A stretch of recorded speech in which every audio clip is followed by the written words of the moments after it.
55 araw bago ang eleksyon 2025, tuloy-tuloy ang pangangampanya ng mga senatorial candidate. May report si Rafi Tima. Turismo at kalusugan ang isinulong ni Senator Lito Lapid sa Iloilo.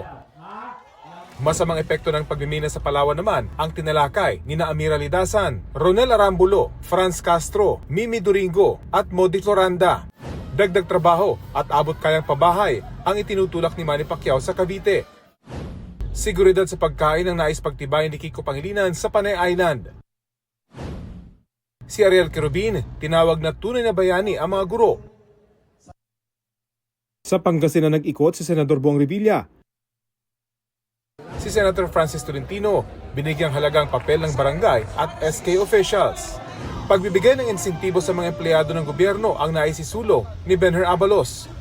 Abot kayang modernisasyon para sa tricycle drivers ang itinutulak ni Bam Aquino.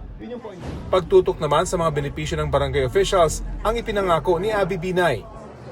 Paghahatid ng serbisyong medikal sa mga komunidad ang itinutulak ni Senador Bongo. Patuloy namin sinusundan ang kampanya ng mga tumatakbong senador sa eleksyon 2025. Rafi Tima nagbabalita para sa GMA Integrated News. Huwag magpahuli sa mga balitang dapat niyong malaman. Mag-subscribe na sa GMA Integrated News sa YouTube.